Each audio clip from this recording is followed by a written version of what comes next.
Hey guys, welcome back to another video. So, there are a lot of questions, or rather statements, circulating around regarding how there will be a capacity crunch because of the new rule, which makes it much more difficult to renew a non-domiciled CDL. And yesterday, a FreightWaves article came out discussing how there will be bankruptcies because of this. Now, there is a little bit of a backstory to this because Craig Fuller initially posted this on X, and I reposted with my own insight. So let's go through this whole idea of a capacity crunch because of this new rule surrounding non-domiciled CDLs.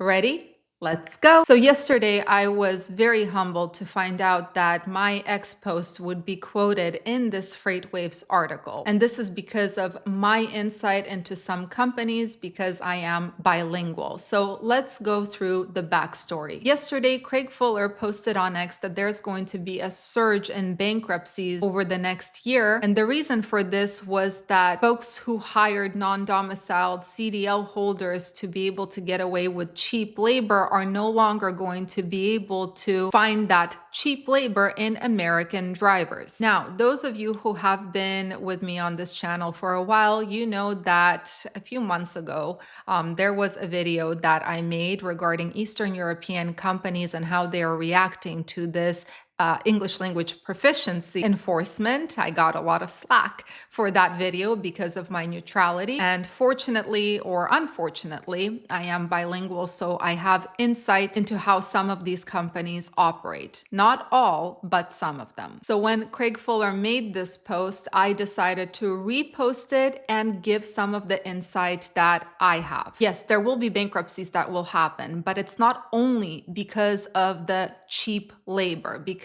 the companies that I am talking about, and I'm sure you've heard about it as well because it's all over social media, the companies that I'm talking about are not known to pay pennies. You will hear a lot of American drivers talking about how, hey, you can make a lot of money here, but at your own risk. But here's the problem. The reason these companies have been able to survive and even expand in this market that we have been living and breathing for the past 3.5 years is because they found a way to compensate for the bad market. How do they do that? They have built a business model that can only survive if drivers are ready to make up for the bad rates in the market by running more miles in a shorter period of time. Like, for example, 1,000 miles in a day. And drivers that usually agree to do that, or sometimes even insist on doing that, from what I have heard, they are usually non-domiciled CDL holders, statistically speaking. Okay, so considering this new rule, which makes it much more difficult to renew your non-domiciled CDL, let's take these non-domiciled CDL holders out of the equation and imagine a situation where these carriers are now required to hire drivers that insist on operating lawfully. That's when the reality of the market starts hitting them in the face. As I said in my post, and I'm going to quote myself here, how elegant of me. For a lack of a better word, some carriers are not built to survive if they have to follow the law, and that is a huge problem.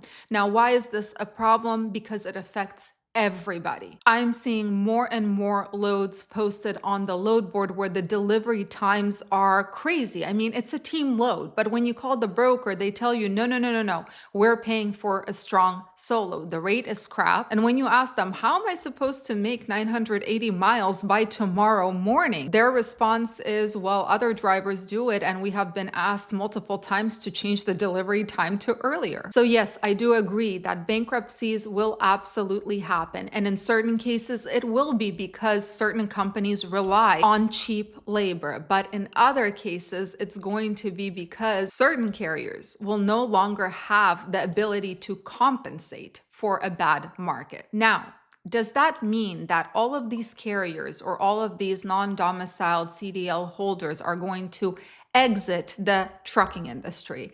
Well, no, not really, at least not in the way that you might expect. What I'm seeing a lot of lately is job postings for box trucks and cargo vans under 26,000 pounds. Those trucks do not require a CDL. Now, unfortunately, I'm not very familiar with how non-CDL trucks operate, but I'm going to tell you what the postings usually say.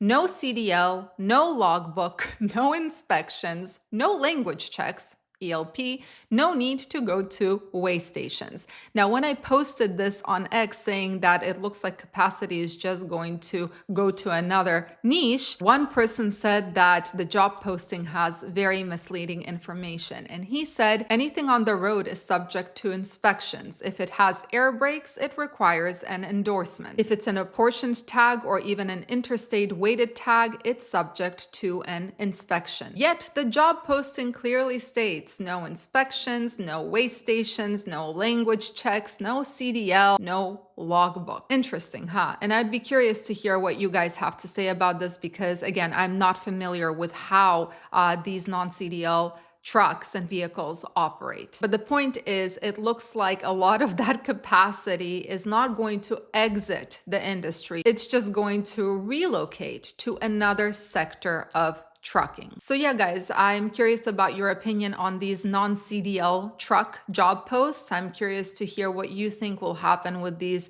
bankruptcies. What do you expect the market to be like in about 6 months to a year? Curious to read your comments. Anyway, guys, thank you so much for joining and watching. I hope you have a fantastic rest of your week. Stay safe, stay healthy, and keep learning. See you in the next video.